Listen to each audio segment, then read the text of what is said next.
वर्तमान से सीधा मैं आज आपको इतिहास की तरफ ले जाने आया हूं। चुनाव भले ही खत्म हो गया हो, भाषण खत्म हो गए हो, लेकिन भाषण की जो शैली है वो अभी तक खत्म नहीं हुई है और ना होगी। ऐसे ऐसे शब्दों की, ऐसी शब्दावलियों को मैंने सुना है, आपने सुना है, आपकी जेहन में वो जिंदा होंगे। लेकिन एक नया लो जो मैंने राजनीति में देखा है, वो इस राजनीति ने कभी इतिहास में नहीं देखा। मैं आज आपको वो दिखाने, वो समझाने आया हूं। इस टॉपिक का चुनाव करने के पीछे मेरी वजह बने हैं सुशांत सिन्हा का ये ट्वीट।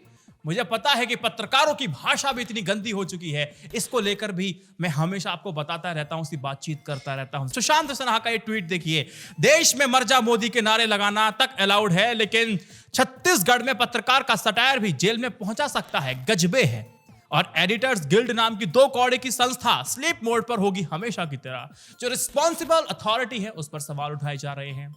ऐसे ऐसे शब्दों के इस्तेमाल किए जा रहे हैं प्रधानमंत्री के लिए, लेकिन कुछ ऐसे भी शब्द है ना जो प्रधानमंत्री भी इस्तेमाल करते हैं। मैं तो टॉपिक का मुख्य ही मोटिव प्रधानमंत्री को लेकर चल रहा हूं। एक प्रधानमंत्री को दूसरे प्रधानमंत्री से मैं आज कंपेयर करने जा रहा हूं, उनके भाषणों को लेकर के। सुशांत सिन्हा की पत्रकारिता को लेकर के मैंने सवाल कई बार उठाए हैं। ये कई बार क्या करते हैं, राहुल गांधी के साथ, मैंने एक सिंपल सा एक नोटिस किया कि राहुल गांधी के साथ सवाल जब करते हैं तो बड़े तेवर के साथ करते हैं, लेकिन कैबिनेट में मौजूद मंत्री से जब सवाल करने की बारी आती है तो सवाल तो करते हैं, लेकिन वो तेवर उनके गायब रहते हैं। और कुछ पत्रकार तो ऐसे सिर्फ मोदी मोदी मोदी मोदी मोदी का नाम लेके अपनी दुकान चला रहे हैं। तो बहुत सारी चीजें हैं, इसमें संशोधन हम लगातार वीडियोस में करते रहते हैं। दूसरी खबर यह है कि जो नवाब मलिक हैं, है ना, उन्होंने टाइम्स नाउ पर एक मानहानि का केस, एक दावा ठोक दिया है जिसका मूल्य है 100 करोड़ रुपए। एक मानहानि का केस, यानी कि झूठी खबरें मीडिया के द्वारा चलाई जा रही हैं। अरे एक सवाल है साहब, जब आप कहते हैं कि 100 करोड़ मानहानि का आपने दावा कर दिया, लेकिन आप सारे नेता मिलकर के भारत माता की जो मानहानि कर रहे हैं, उसकी मानहानि का दावा फिर कौन ठोकेगा? ये देश की जनता उस लायक आपने छोड़ी है जो उस मानहानि का दावा आपके ऊपर ठोक दे? क्या हमारा नेता वास्तव में 1951 से लेकर के 2019-2022 के चुनाव तक चल रहा है और 2023 और 24 में होता रहेगा? क्या ऐसे नेता 1951 में थे? क्या इसी भाषा का इस्तेमाल करते थे? आपने कई बार सुना होगा ना विरोधी से कहते हुए कि कम से कम अपनी तो नहीं, प्रधानमंत्री पद की जो गरिमा है उसको तो कायम रखे साहब। ये आपने कई बार तो सुना होगा। उसी को लेकर बात करने में आपसे आया हूं। द गार्जियन अखबार है, उसकी हेडलाइन बहुत ज्यादा आपको पॉपुलर दिखाई देती है। वो ममता बनर्जी के खिलाफ नहीं छाप सकता क्योंकि छापे पड़ जाएंगे। ये तोल मोल वाली जो पत्रकारिता और जो राजनीति चल रही है ना आपकी समावेशी, मतलब गठबंधन के साथ, ये बड़ी खतरनाक है। हम दौड़ते हैं टॉपिक की तरफ। अब प्रधानमंत्री को एक प्रधानमंत्री से कंपेयर करेंगे ताकि एक राजनीतिक समझ आपकी बने। बहुत पुरानी बात नहीं है। प्रधानमंत्री ने चुनावी भाषणों की जो शैली जो उन्होंने विकसित की है, वो मुझे कई तौर पर हताश कर देती है। शहजादा, नामदार, 2 लड़के, बुआ, बबुआ, दीदी ओ दीदी, खूनी पंजा, और साइकिल पर भी उन्होंने टिप्पणी की थी। फहरिस्त इतनी लंबी है कि इस पे मैं 2500 मिनट की वीडियो बना दूं। वैसे कांग्रेस के भी नेता कम नहीं है, वो कई बार कहते हैं ना कि नीच, जिस शब्दों का प्रयोग किया। वैसे अगर आप चाहें तो 2019 की प्लेलिस्ट उठा के देखेंगे मेरी, तो उसमें मैंने बताया कि कांग्रेस ऐसे ऐसे बयान देती है, उसका फायदा बीजेपी कैसे उठाती है, मैं बता चुका हूं। लेकिन हमारा फोकस तो सिर्फ और सिर्फ प्रधानमंत्री की स्पीच है। विपक्षी नेताओं पर उनके कटाक्ष प्रधानमंत्री मोदी के अनेकों बार हास्योत्पादक के स्थान पर हास्यास्पद लगते हैं। वैसे तो मजाक उड़ाते हैं विपक्षियों का, लेकिन मजाक बनता है लोकतंत्र का। हमने इतिहास में देखा है कि सस्ते और छोटी राजनीति ना करते हुए भी विपक्षियों पर निशाना कैसे साधा जाता है, सभ्य तरीके से। लोहिया, जेपी, जॉर्ज फर्नांडिस, चंद्रशेखर, अटल जी और ऐसे कितने ही नेताओं की संयत और मर्यादित आक्रामकता ने भी हमें प्रभावित किया है। उत्तर प्रदेश के वर्तमान चुनावों में सत्ता पक्ष और विपक्ष के छोटे बड़े पदों के जो नेता हैं, सभी के सभी मानव भाषा की मर्यादा के उल्लंघन की कोई प्रतिस्पर्धा में एंटर कर गए हो कि भैया सबसे ज्यादा बदतमीजी अगर कोई कर सकता है तो मैं कर सकता हूं, उसमें रेस में लगे हुए हैं। देश के गद्दारों को गोली मारो, सुना है आपने। आज की भाषा का स्तर आप सुन रहे हैं। 1951 में हुए चुनाव में नेहरू जी का भाषण कैसा हुआ करता था, यह बहुत ही कम लोगों को पता होगा। इसीलिए आज नेहरू जी की बातों को लेकर बताऊंगा, क्या बात करते थे, कैसे करते थे, और कटाक्ष भी अगर करते थे तो कैसे करते थे। इसको समझने का प्रयास मेरे जरिए आप जरूर कीजिएगा।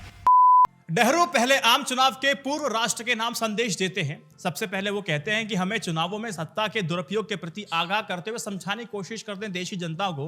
वो कहते हैं कि आप जानते हैं कि बहुत सारे दल, पार्टी अपने तरफ से उम्मीदवार खड़े कर रही है, अलावा उसके और भी उम्मीदवार हैं जो अपनी तरफ से आजादी से खड़े हुए हैं। बगैर किसी दल या पार्टी से संबंध रखे।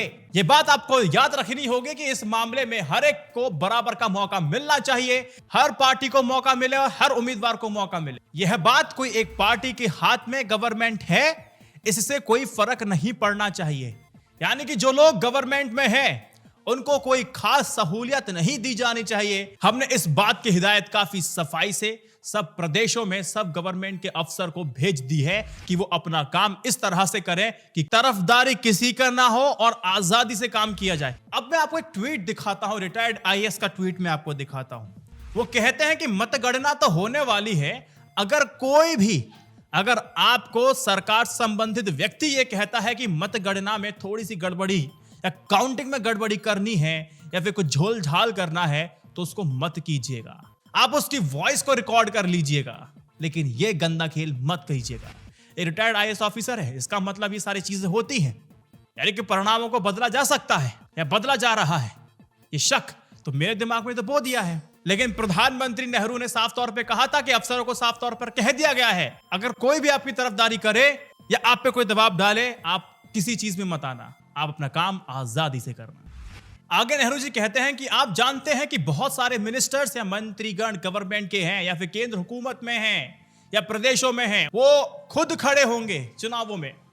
इसके मायने ये नहीं है कि उनके साथ कुछ खास रियायत की जाए, अफसरों को बताया जा रहा है, या किसी तरह से वो अपने ओहदे का फायदा उठाएं। ये बिल्कुल नामुनासिब वाली बात होगी। सारा चुनाव हर एक उम्मीदवारों के लिए एक बराबर का होगा, ये नेहरू जी का साफ तौर पर कहना था। पार्टी सिस्टम के महत्व को सरल भाषा में समझाने के बाद नेहरू चुनाव की प्रचार की गरिमा की बात करते हैं और इसमें एक सवाल उठाते हैं और कहते हैं कि ये बड़े धूमधाम और परेशानी का चुनाव आखिर किस लिए होते हैं। ये हिंदुस्तान की जनता या कहिए जो इलेक्टोरेट हैं, उनकी राय बड़े बड़े सवालों पर आए और उनको मौका मिले अपने प्रतिनिधियों को चुनने का।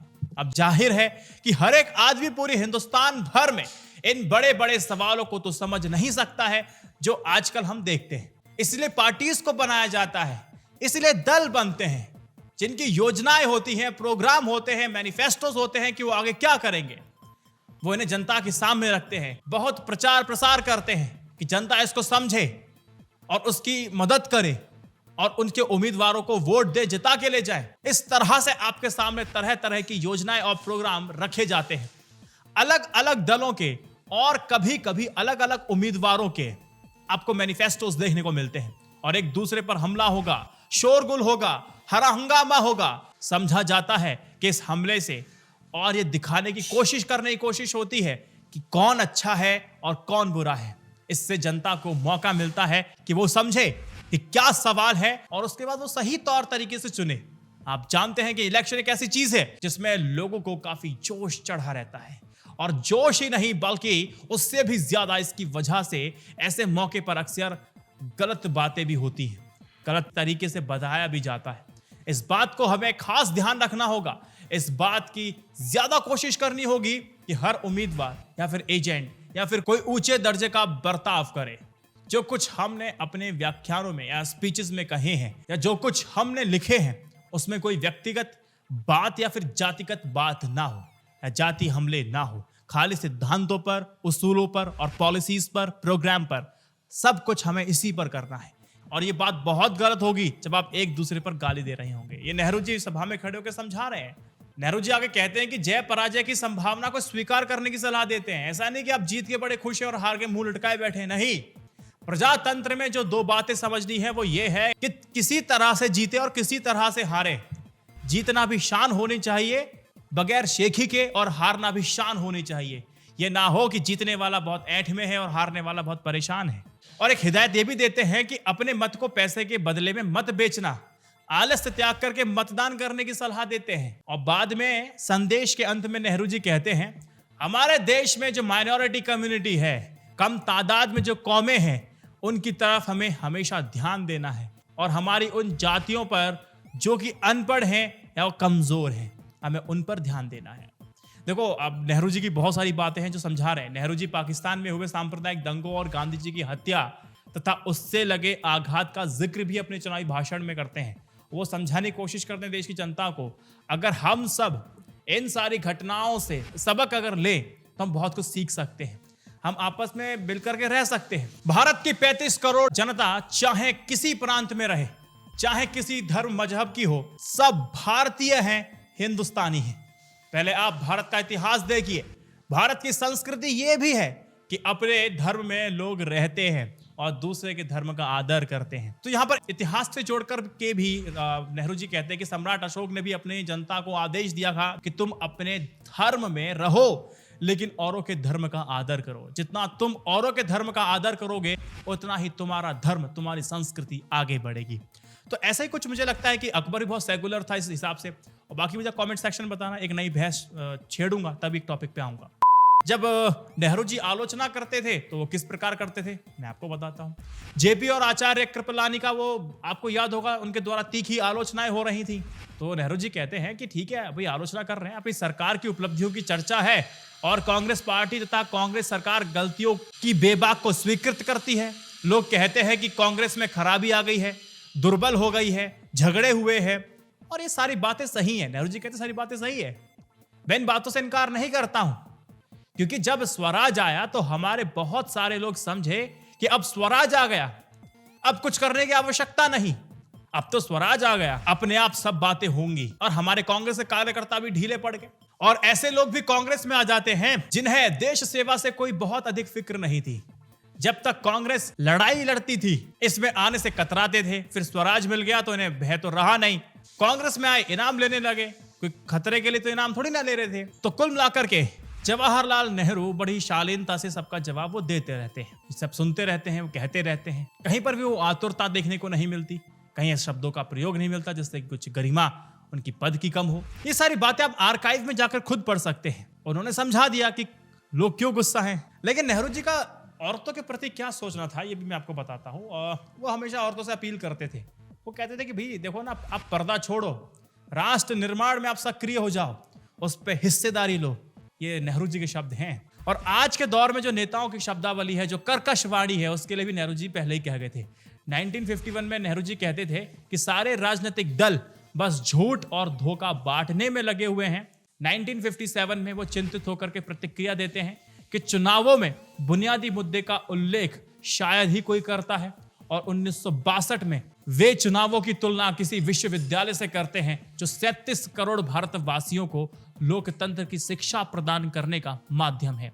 नेहरू चुनाव प्रचार में जिस गरिमा की अपेक्षा करते थे, दुर्भाग्यवश हमारे चुनाव उससे रहित हैं। उस वक्त भी उस तरह की राजनीति होती थी, लेकिन आज की राजनीति के हिसाब से अगर देखें, पीछे लौट करके देखें, तो इस तरह की राजनीति पुराने वक्त में नहीं होती थी। ना पद की गरिमा, ना शब्दों की गरिमा, ना किसी बात की गरिमा, सिर्फ और सिर्फ एडवर्टीजमेंट, एडवर्टीजमेंट, एडवर्टीजमेंट। इस वीडियो को 3 व्हाट्सएप ग्रुप पे शेयर कीजिएगा। जय हिंद, वंदे मातरम। Stay updated, stay educated. सत्यमेव जयते। नमस्कार।